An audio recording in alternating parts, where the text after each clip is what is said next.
Nosotros somos el grupo número 2 del laboratorio de la materia de Fisiología y Bioquímica 2. Este día les vamos a hablar sobre la discusión número 7 que corresponde a la fisiología respiratoria. Mi nombre es Valeria Cobar y yo les voy a hablar sobre las principales funciones del sistema respiratorio. Los objetivos de la respiración son proporcionar oxígeno a todos los tejidos y también retirar el dióxido de carbono.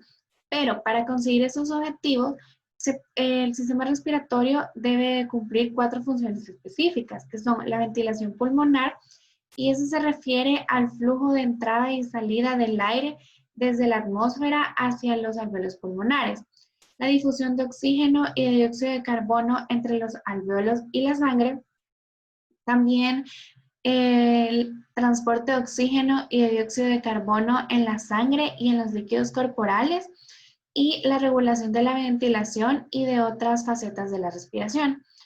Como ya sabemos, la principal función del sistema respiratorio es el intercambio gaseoso, pero también cumple ciertas funciones no respiratorias que son de vital importancia para el ser humano. Entre ellas podemos mencionar el reflejo del estornudo, que es cuando grandes cantidades de aire pasan rápidamente a través de la nariz y contribuyen de esta manera para limpiar las vías aéreas de cualquier partícula que sea muy grande. También la fonación, que bueno, es la producción de sonidos, y eso se da gracias al movimiento del aire a través de las cuerdas vocales. La función de filtro de la nariz, que eso se da por medio de los pelos de las narinas. También tenemos el equilibrio ácido-base, ya que el sistema respiratorio participa en el equilibrio ácido-base removiendo el dióxido de carbono o el CO2. Y por último, el mecanismo de defensa.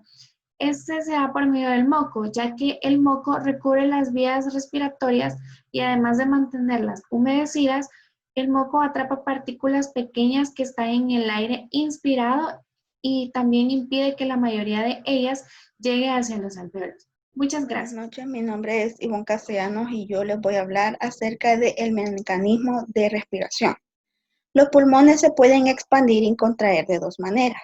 Número uno, mediante el movimiento hacia abajo y hacia arriba del diafragma para alargar o acortar la cavidad torácica. Y número dos, mediante la elevación y descenso de las costillas para aumentar y reducir el diámetro anteroposterior de la cavidad torácica, como lo muestra en la imagen. En la inspiración, el abdomen se contrae y en la inspiración, el aumento del diámetro vertical, aumento del diámetro AP, los intercostales externos se contraen y los intercostales internos se relajan. La caja torácica se eleva y la contracción del diafragma. En el primer mecanismo, en la respiración tranquila, se consigue casi totalmente por el primer mecanismo, es decir, por el movimiento del diafragma. Durante la inspiración, la contracción del diafragma tira hacia debajo de la superficie inferior de los pulmones. Después, durante la expiración, el diafragma simplemente se relaja y el retroceso elástico de los pulmones, de la pared torácica y las estructuras abdominales comprimen los pulmones y el aire sale. En el segundo mecanismo, para expandir los pulmones, se eleva la caja torácica. Al elevarla, se expanden los pulmones porque en la posición reposo natural, las costillas están inclinadas hacia abajo. Cuando se muestra, como se mostraba en el lado izquierdo de la imagen, lo que permite es que el esternón se desplace hacia abajo y hacia atrás de las costillas de la columna vertebral.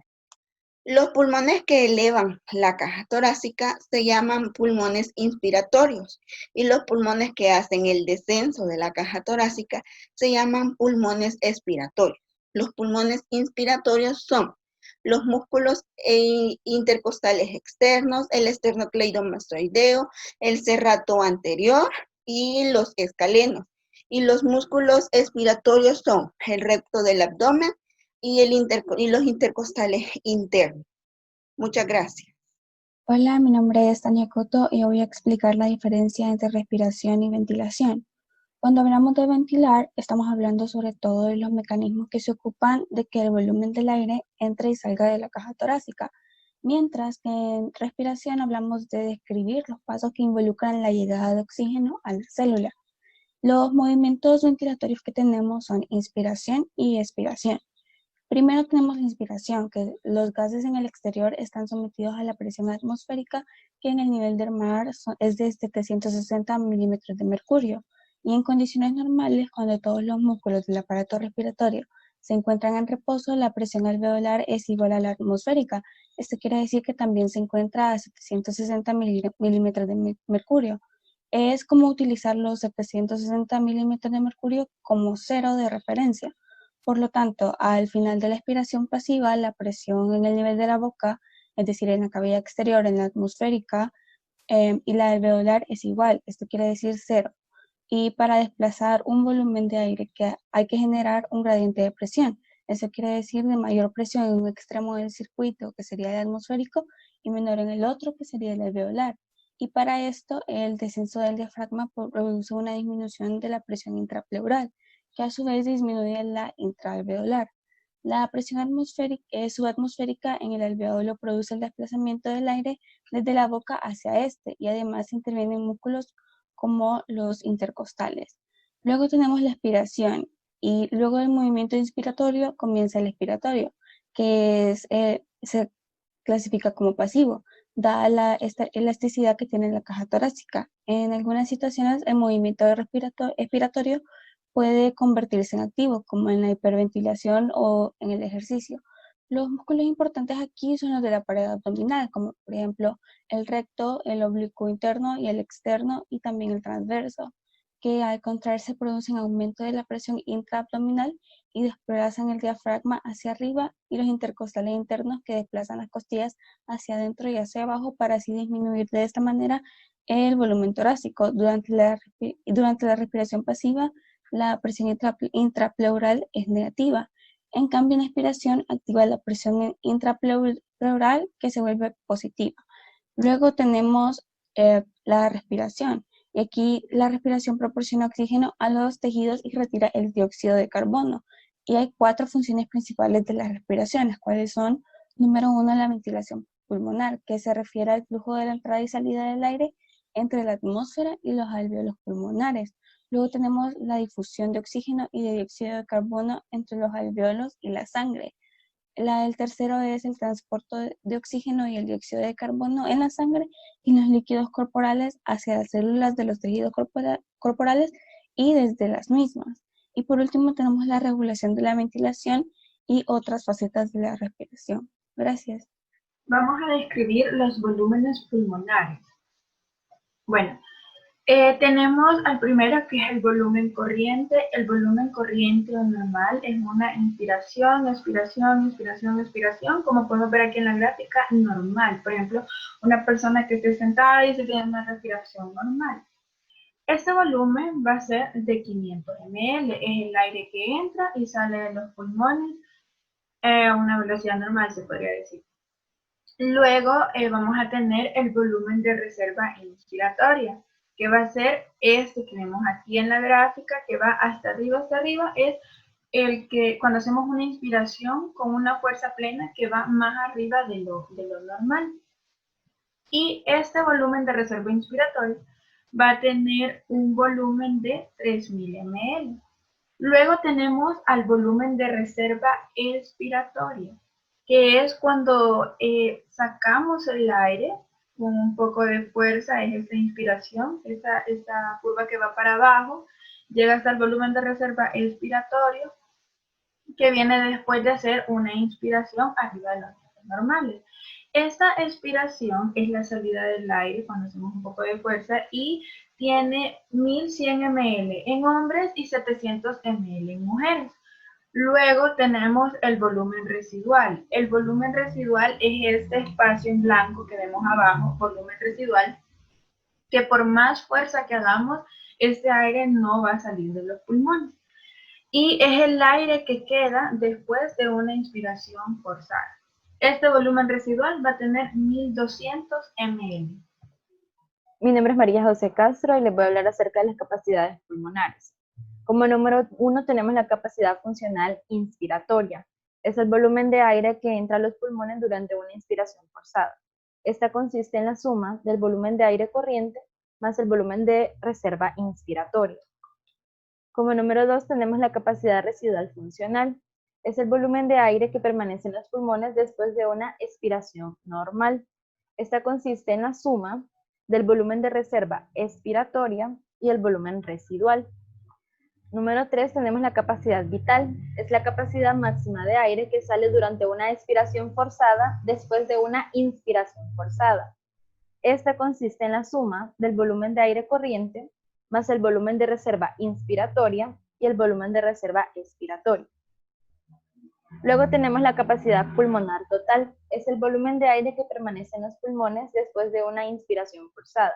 Esta consiste en la suma de los 4 volúmenes: el volumen de aire corriente, el volumen de reserva inspiratoria, el volumen de reserva expiratoria y el volumen residual. Soy Alejandra Bolaños y voy a definir los conceptos de ventilación minuto y espacio muerto. Primeramente, la ventilación alveolar por minuto. Este es el volumen total del aire nuevo que entra en lo que son los alveolos y en las zonas adyacentes de intercambio gaseoso cada minuto. Este se puede decir que es igual a la frecuencia respiratoria, la cual está multiplicada por la cantidad de aire nuevo que entra en estas zonas con cada respiración. Luego tenemos que la parte del aire que respira una persona, la cual nunca llega a las zonas de intercambio gaseoso, sino que simplemente llena lo que son las vías aéreas en las que no se puede producir lo que es el intercambio gaseoso, como lo que es la nariz, la faringe y la tráquea.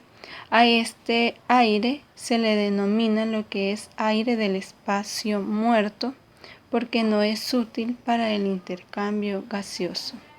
Describa las características principales de la espirometría, así como sus aplicaciones clínicas. Vamos a decir que la espirometría es el registro de las variaciones del volumen pulmonar. Es un estudio rápido e indoloro en el cual se utiliza un dispositivo manual denominado espirómetro. Para medir la cantidad de aire, la cantidad de aire que puede retener los pulmones de una persona, que sería el volumen de aire, y la velocidad de las inhalaciones y exhalaciones durante la respiración, que sería la velocidad del flujo. ¿Por qué se realiza esta prueba? Esta se realiza porque característica de ella es que ayuda e indica a los médicos si los pulmones están funcionando correctamente. Se utiliza para ayudar a diagnosticar y monitorear enfermedades que afectan a los pulmones y dificultan la respiración, como el asma, fibrosis quística. También puede utilizarse para lo siguiente: sería determinar la causa de la falta de aire, monitorear el tratamiento de problemas respiratorios, evaluar el funcionamiento de pulmones antes de una cirugía. Gracias. Muy buenas, hoy vamos a hablar de las aplicaciones clínicas. Sus principales aplicaciones clínicas son el estudio de los patrones espirométricos y restrictivos y mixtos, con un componente restrictivo y obstructivo. El ser PFR no es refuerzo dependiente, incluir el BR. Puede determinar si el componente restrictivo se debe a una falta de colaboración de los pacientes, a una verdadera restricción pulmonar o a un aumento del BR en los atrapamientos aéreos. El estudio de los patrones espirométricos restrictivos se pueden también complementar con el estudio de la desensibilidad del pulmón y de las pruebas de la difusión en base adelante.